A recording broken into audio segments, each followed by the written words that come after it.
There's a great Onion headline that just says, board game rules explanation peppered with reassurances that it will be fun. And I am perpetual fear that I am just living that headline all the time. I'm Christine Zier-Clisette. I'm Kyra Blackwell. I'm Rosie Guerin, and you're listening to The Wirecutter Show.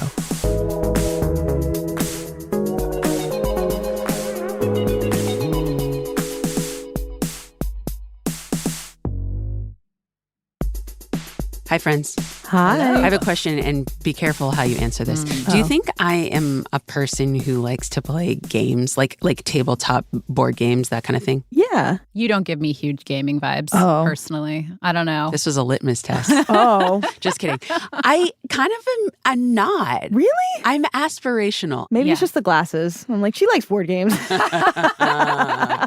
Where are you all? I would love to be super into board games and be like, kids, we're not watching TV anymore. We're just going to play board games at night. But when it comes to like learning the rules and all the things that go into playing games successfully, I feel like I just never want to do it. That trips me up too. Yeah. I like the fun. Yeah. I like when I'm having fun. Yeah, but you have to get to the part where you can have fun. I don't like that part. Yeah. I'm kind of more, I think, on the side that I like board games. And you're right. Like, the learning how to play the game is the hardest part. But then when you get through that, it is really fun. If you take away one thing from this episode, is that none of us likes to learn.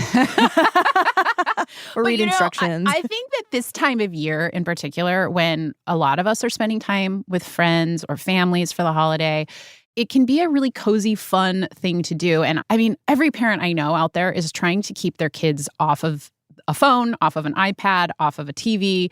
A board game, a tabletop board game, can be a pretty fun alternative. And it can also be a pretty fun thing. I have had fun playing games with a big group of people at the holidays. And it creates memories and these kind of inside jokes that are really quintessential to the holiday times, right? Absolutely. So we actually have someone on staff whose entire job is, I feel like I say this a lot on the show, whose entire job is to play tabletop board games and make recommendations. Our staff writer, James Austin, who's going to join us today. I love James so much. He's so fun. We're going to talk to him about the best advice that he has for hosting a game night or just showing people how to get past the hard part of learning how to play a game so you guys can all have fun. And then later in the episode, he will give us his best tips for bringing games for little ones, everyone in between, people who maybe don't all speak the same language. He has an answer for everything because this is his bread and butter, and we are so excited to talk to him. He's James Games. We're going to talk to him after the break. Stick around.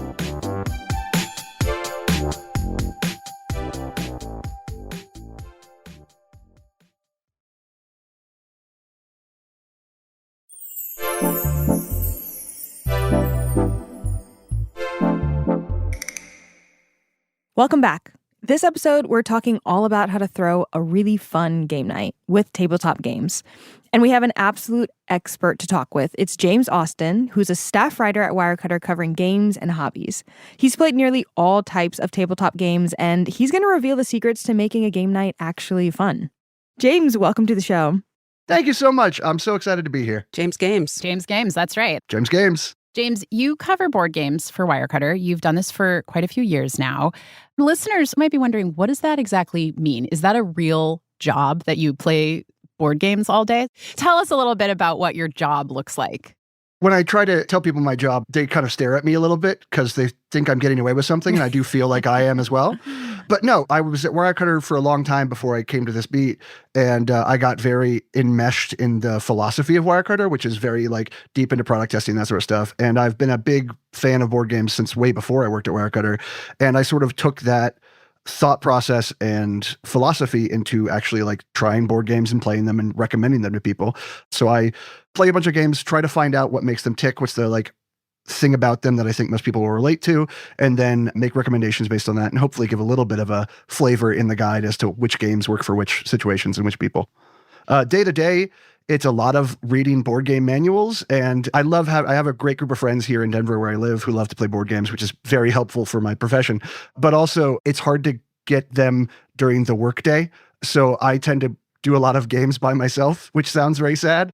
James, what about testing games for kids or even mixed age groups? I don't have a lot of experience playing with kids. What I normally do when we're trying to test for that guide is I try to find coworkers who have kids and send them games to try out, give me the thoughts and opinions on them. I normally check them out myself just to make sure like they're fundamentally a good game, and then send them over to see how different kids react to it. As for older folks, I have had a lot of family gatherings, and I'm not going to call my family members old, but some of them are well-seasoned, and they tend to play with the 20s and teens as well. So I've found some good games that work for those groups. Reading board game instructions sounds like my personal hell. Yeah, totally. So I just want to get to the point where I know how to play already. Every job totally. has its challenges. Yeah, and some are better than others, and some are worse. How many hours of board games do you think you've played since you've gotten this job? It's definitely at least in the high hundreds. I was looking through I have an Airtable of all the games I test for Wirecutter just to keep track of everything, and it's breached over 320 now. That's insane. I feel like whenever I play like on my Switch and it counts the hours that you spent playing one game, it's always like when I get to 70, I'm like, I think I need a life.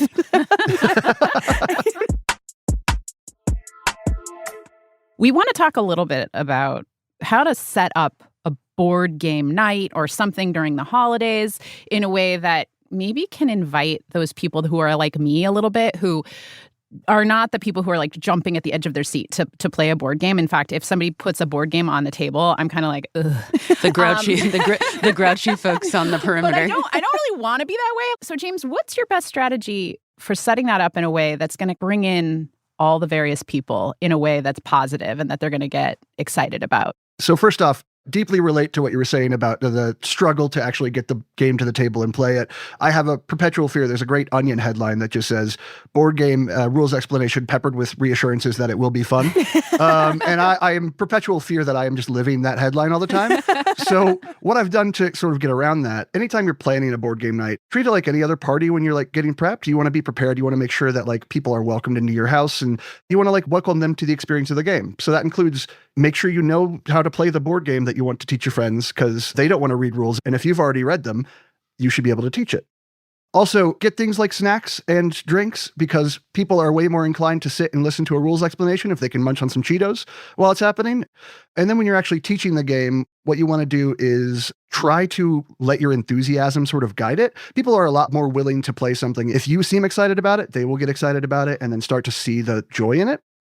As you're going through the teach, try to focus on things like who we are, like what's the theme of the game, what are we doing, what are we trying to do, how do we score points, how do we win, and use the rule book as a reference. It's not a script. Do not read the rule book to your friends. They will hate you. The quickest way to alienate everyone at the party is to read the rule book to your 100%. friends. Yeah, so make sure you kind of know the rules, or at least know the basic functions of the game. And you can do that by either reading the rule book yourself, which is normally what I do, or there's a ton of YouTube rules explainers that you can watch for basically any board game that's been published in the last 10 years. Of course there is. YouTube's got it. So is there a particular YouTube creator or website that you recommend to go to if you're looking for great tutorials? I'm a big fan of Watch It Played and Good Time Society, are both very good YouTube channels that tend to do rules explainers as they go through.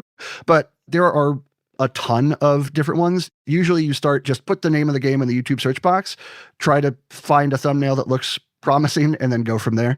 Also, if you're not like a visual learner, if you don't necessarily want to watch a YouTube video to do it, a website called Board Game Geek is a wonderful repository of any information you want about any board game that has ever existed. Board Game Geek probably has it, including rules that you can download from all of them.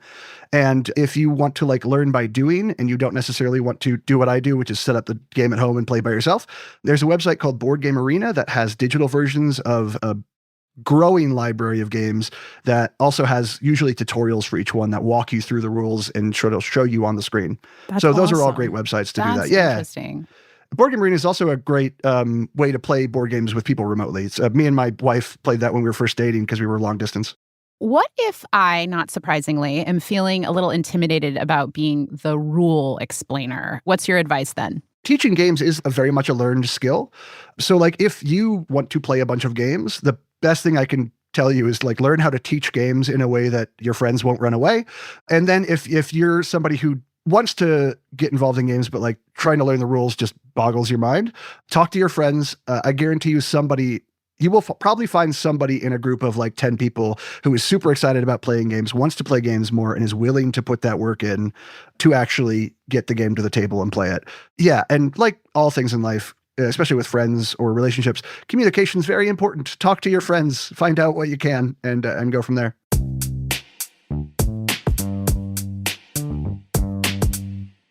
All right, you've done your prep work. We all know how to play the game. What are we meant to be thinking about as hosts of game night to make sure our guests are engaged, that we're engaged, that everyone's happy, that everybody's actually enjoying themselves playing this game? As the game happens, it's mostly monitoring vibes for me. If I know a lot of people around the table haven't played the game before, most of my attention is focused on what they're doing and sort of how they're moving through the game. When you try a new game and you don't quite know the rules or you haven't internalized them, a lot of times it's hard to actually like figure out what actions to take and what to do. So often I'm there trying to be like, well, here are some options. Here are your like array. Here's the menu.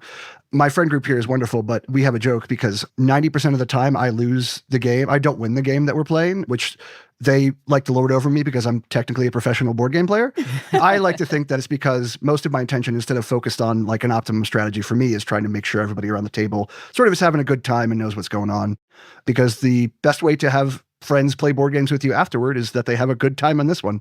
It's a ploy to keep my friends involved. You let them win, so you end up winning every single time by having them come over and continue playing. Let's say that I let them win. I think that makes me feel better. How are you deciding what to play? Are you thinking of it as like courses, or are you thinking of it more like this is the type of people that are coming and they might like this type of thing? Yeah, a little bit of both. It's definitely crowd dependent. So if I have friends who are like very new to board games, I tend not to do like the very strategic or dry. I call them crunchy is a term that comes up in gaming all the time, which is what, like Catan? So Catan is a lighter version of this, is what I would say. It's a lighter crunch. We can't even deal with that. Yeah, amount of like crunch. I think that's intense. Yeah, when I talk about a crunchy game, this is a game that's probably going to take 2.5 to 3 hours and takes a little while to set up and get into. And so probably not going to bring that out for people who are just here to have a like party-ish kind of time. And I do like the idea of thinking of them as courses, because there are a number of games that some people call them like starter games or light games, but they usually set up and play in about like 20 to 30 minutes. They're usually pretty light, very interactive focus, and you can sort of get into a game night easier just by starting with a game like that. I think Anomia is great for that. Coup, a lot of those like small box games. So like a warm-up. Yeah. Yeah.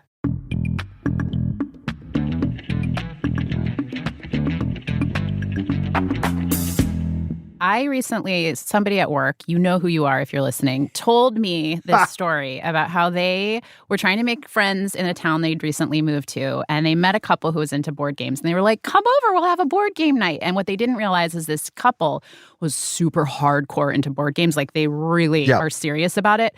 And our coworker was more sort of like, let's drink and chat and have fun, and wasn't super into the board game aspect of it. And I think it actually like solidified that they will never be friends. It kind of solidified that they weren't each other's people. So I guess my question here is, how do you, there's like a mismatch of energy level or intent or something like that.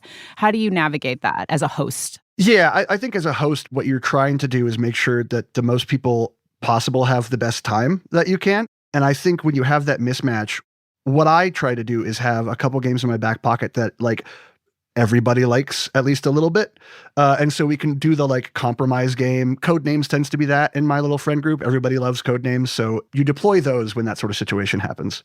I also think there is expectation setting is a little bit too strong of a thing, but you do kind of want to, when you're inviting people over to this, you're like, hey, we're having this game night. We're probably going to play a little bit more of an intense game.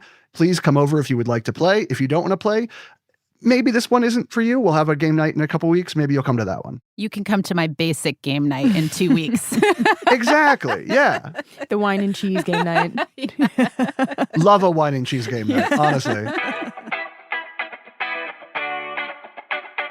To recap what we've covered so far, if you're having a game night, you want to think ahead, at least a little bit, and decide on some games that match the vibe of whoever you're inviting.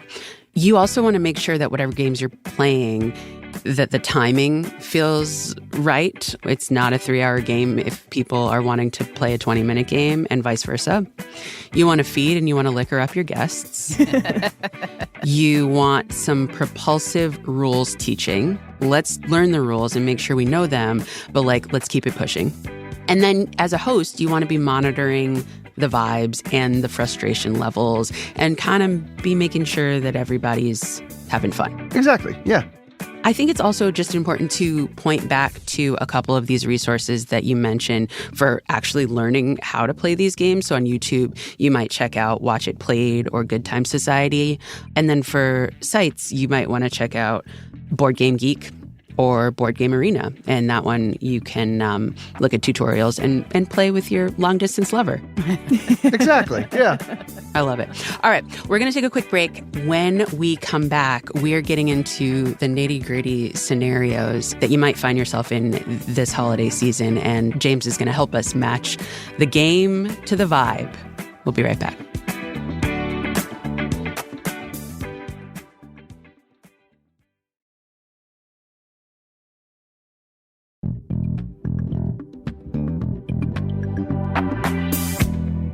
Welcome back. James, before the break, we talked about how to set up a really great game night. Now we want to talk about actual games you recommend. So we're going to throw you some really common scenarios that people might find themselves in, and you're going to give us some good game options. Are you ready? Hell yeah, let's go. Okay, this is one I can totally identify with. You have a bunch of kids under 10. What are you going to put on the table? So Rhino Hero, or that's like expansion Rhino Hero Super Battle, great option for kids in that age range. It's basically a House of Cards game. You're using these cards to build up this giant tower, and you have a little rhino that moves around them. And you're just trying to build the biggest tower without making it fall over. It tends to run fairly quickly, which is good for kids whose attention spans might not be fully up to speed yet. And it's a big, what we call table presence. It looks really good on a table, so it tends to draw a crowd if you have people there. Yeah. That's a great game for that. I've played this. It's got some similarities to a Jenga vibe. Yeah. Yeah, that's great. So what about if your kids are even younger than that, under 5? Yeah, we recommend a game called First Orchard. The age range on it is 2+. And it focuses on teaching very basic game sort of ideas like turns and actions to think about and things like that. And it's really good about laying that out. It's also cooperative, so parents or older kids can help out younger kids as they go through. I had this game with my little ones, and it was great. And also the nice thing about it, as I remember, is it comes with these really nice wooden pieces, Yes. little pieces of fruit.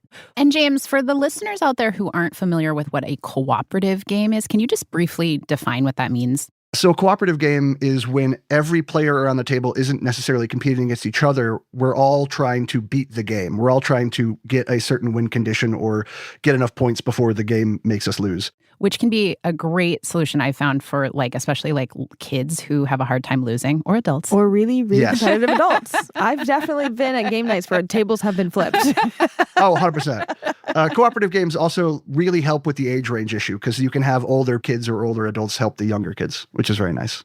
Okay, what if you're hosting a holiday meal with people of varying and disparate political views, and we want to steer clear of conversations that include politics, religion, or money? I love A Fake Artist Goes to New York, which is the full name of the game. What? Comes in it's a fake artist goes to New York. It's what's known as a hidden trader game where everybody around the table is trying to collaboratively draw a picture that one of the people sort of asks them to draw. And you draw one line at a time. So you go turn by turn, everybody draws a line.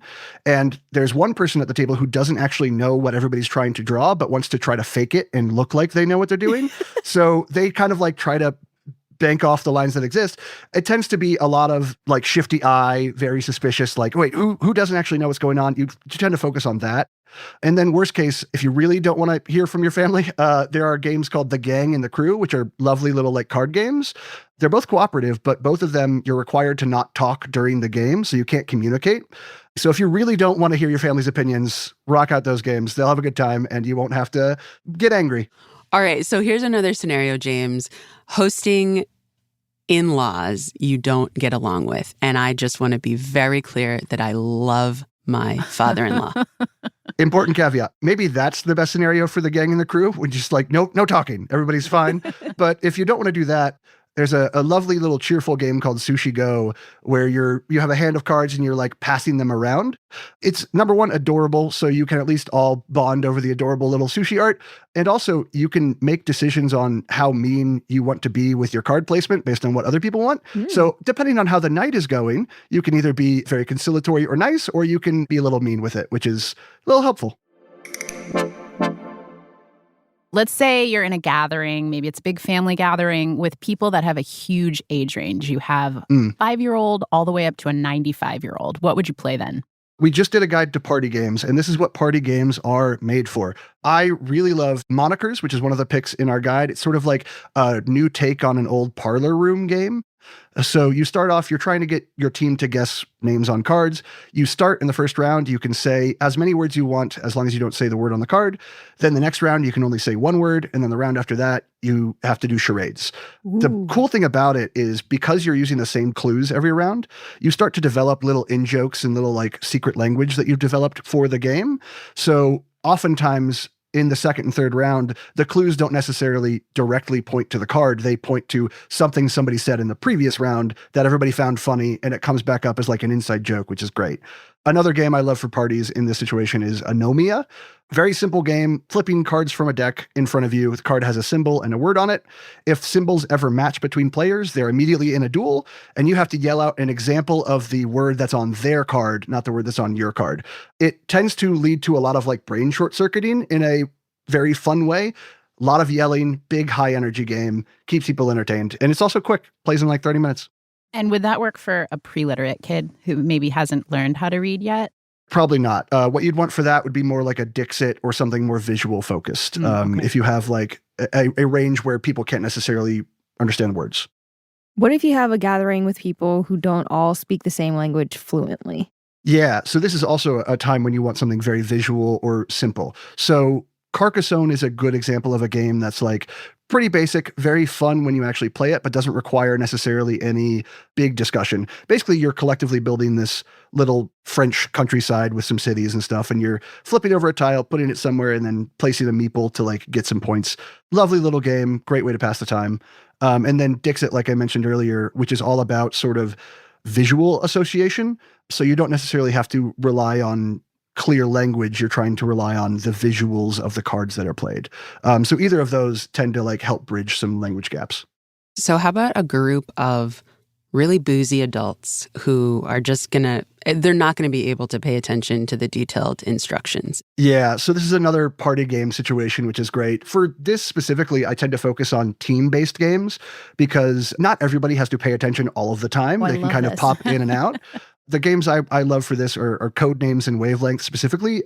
Code names, like I said, big hit with a bunch of my friend group. Essentially, you have a grid of cards with words, and then you have two clue givers who are trying to connect the words together. It's like live action connections in a really fun way. Wavelength is similar in that you have a clue giver who's trying to get their team to guess something, but instead of cards on a table, they're trying to guess the percentage of a dial. And what you do to do that is you give opinions. So is something more wet or dry? Somebody might say spaghetti, and that's like, where is spaghetti? I love this game so much because it really underlines how your brain is different than the brains of the people you're around. Yes, people have to plant a flag on an opinion sometimes. One of my favorite instances of this game, somebody gave the clue good movie to bad movie. Somebody gave Star Wars The Phantom Menace. And it was bad movie. it started a fight because it was more towards the good side than the bad side, and people freaked out. That's so fun. What if you're in a group of people who always wants to play Catan and you are dying to introduce anything that will get them excited? So maybe it has to be in the same vein of game, but you just cannot play that game one more time. And I am speaking from experience.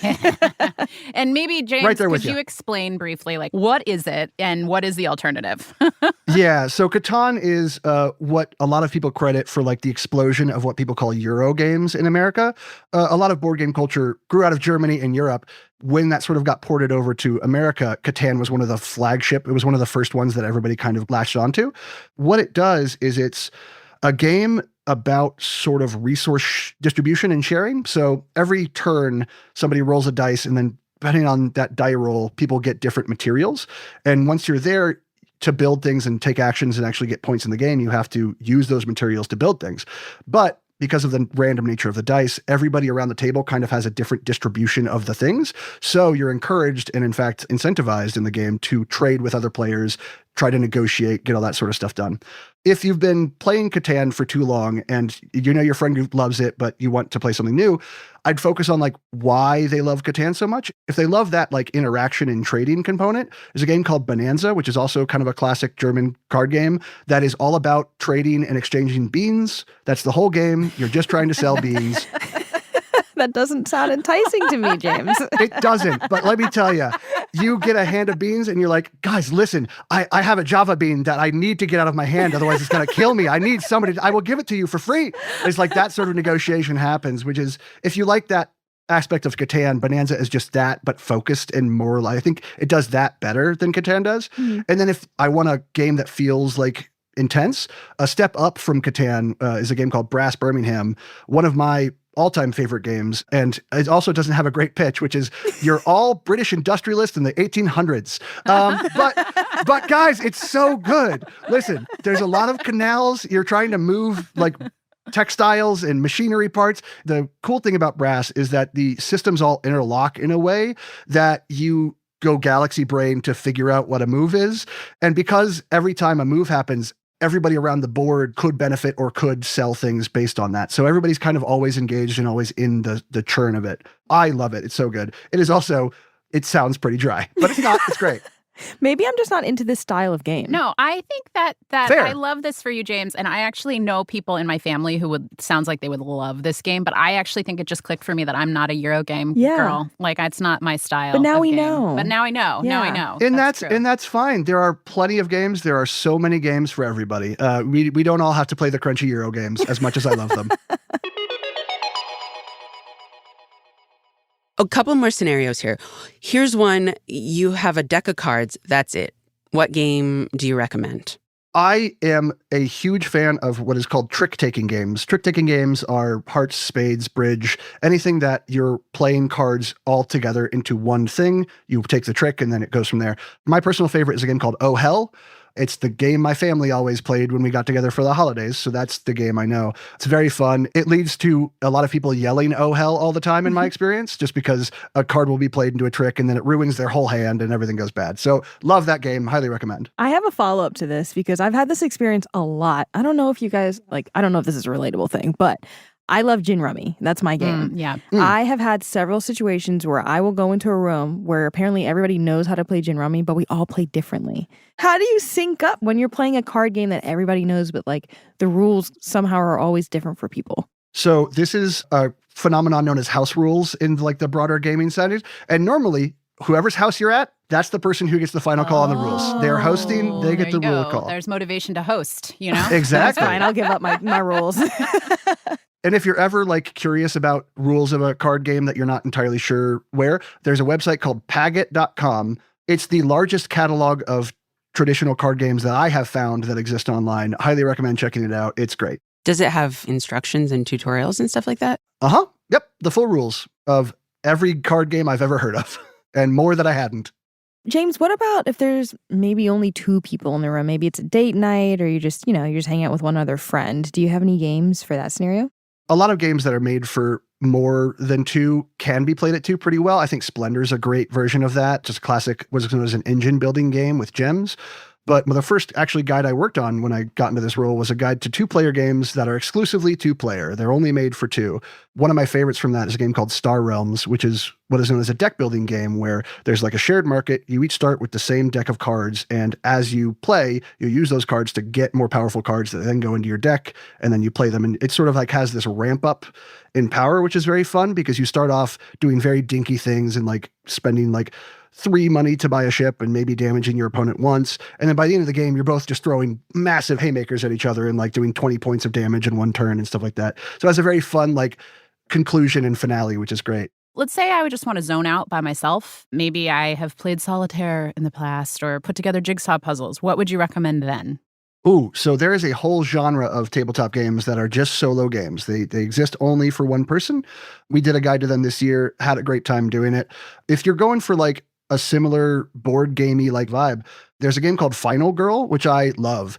You play as the titular final girl in like a 70s slasher horror genre movie, and your job is to try to defeat the killer before he kills everybody, including you. The art design is very fun. It leans into the genre in a way that I find very satisfying, and the game itself, extremely tense, a lot of like really thematic sort of like thoughts and moves that you go through, which is great. And then my favorite game that I like to play by myself is, it can be a cooperative game, but I tend to play it solo. It's called Sherlock Holmes Consulting Detective, which is the closest I've ever felt to being actual detective detecting things. You get 10 scenarios, you get a directory, and you get a map of London. And as you go through the scenarios, you try to like find clues at the different locations in London. So you make the choice, let's go see the coroner and talk to the coroner, and you'll go there. You'll get a little story blurb with more things that might lead you to more places in London. You just run around London trying to solve a crime. And then you get to the end and Sherlock Holmes tells you how stupid you've been and how you've missed everything and is a real jerk about it at the end. But I enjoy it. And that's a game that you can only play one time, right? Yeah. So it has 10 scenarios that once you've kind of knew the solutions, it's a little bit less fun to play. But there are 4 boxes. So all told, you could get 40 cases if you buy all 4. So it's plenty of content there. Do you find that you can re-gift stuff like that, or are you writing on documents? Oh, okay. No, I tend to take notes on a separate notepad. There's no like, you don't cut anything out of the books or anything like that. It's a full game that you can immediately just give to somebody else and they'll have a great time with it.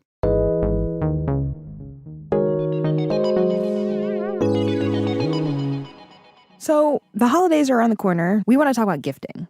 Gifting a game can feel a little bit tricky. Sometimes it can feel like you're being given homework instead of being given something fun if you're on the receiving end.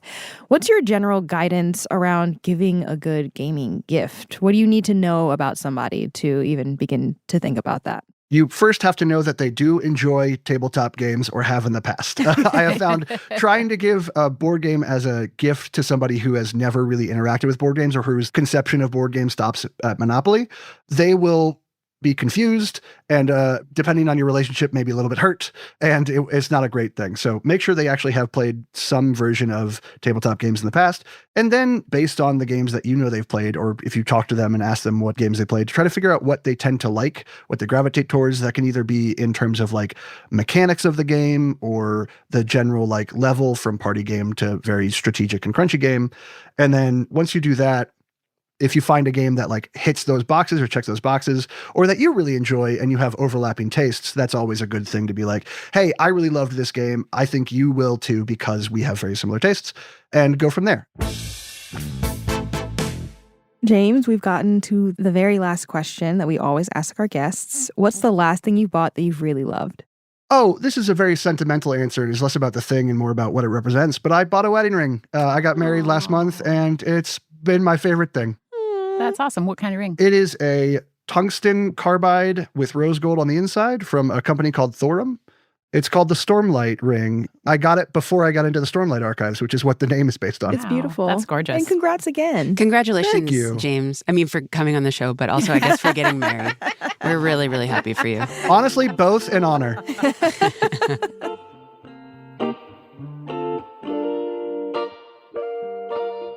James Games. James Games. He brought the Rex. He brought his lovely personality. Yeah. What are y'all taking away from this episode? This was chock full. It was chock full. I feel like I'm walking away with a handful of games that I'm thinking about getting for the fam this holiday season.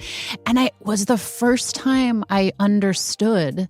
I don't think I like those Euro games. I don't think I would like that bean game he was talking about. These party games sound like my jam. And I think I'm going to try Codenames. Well, I took away some guidance around hosting a game night, that if you're doing this, that you kind of have to be the shepherd of the evening. And then also making sure that the games you pick, not just the strategy of them, but how long they might take to play, match with people's expectations, because that can be a thing. And I think I'm going to take away that every year my family either plays Taboo, which is outplayed, or poker over like the holidays. And I think both are pretty boring and I'm tired of them. So I'm going to introduce Wavelength. That sounds like something that's more our speed.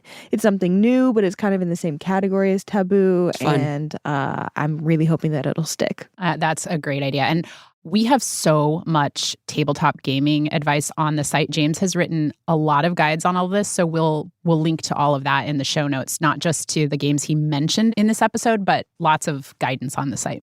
I also want to mention that if your style of game is more like crosswords or you spend a ton of time on New York Times Games, like my husband, our colleagues over at New York Times Games recently released a book full of really awesome puzzles that would really honestly make for a great holiday gift. It's called Puzzle Mania, Wordle, Connections, Spelling Bee, Minis, and more. We will drop a link to that in our show notes. It was curated by New York Times Games lead editor Joel Fagliano for puzzlers of every skill level. And if you do want to check out the names of all of the games that James recommended, everything is in our show notes. We promise you can head right over and it'll be there. On Friday, keep an eye out on our feed for the second episode in our holiday gifting series, where I'm going to get recommendations for kids' gifts right from the source, from the kids. Excited about that. And then stay tuned because next week's episode is going to be very fun. Christine is going to sit down with Kevin Roos, New York Times tech columnist and the host of the podcast Hard Fork. The Wirecutter Show is executive produced by Rosie Guerin and produced by Abigail Keel. Engineering support from Maddie Mazziello and Nick Pittman. Today's episode was mixed by Katherine Anderson. Original music by Dan Powell, Marian Lozano, Alicia Baitup, Katherine Anderson, Rowan Nimisto, and Diane Wong. Cliff Levy is Wirecutter's deputy publisher and general manager. Ben Fruman is Wirecutter's editor-in-chief. I'm Kyra Blackwell. I'm Christine Cyr-Clisette. And I'm Rosie Guerin. Thanks for listening. Personally, I'm really all in on these quiet games. Let's just no noise, no talking.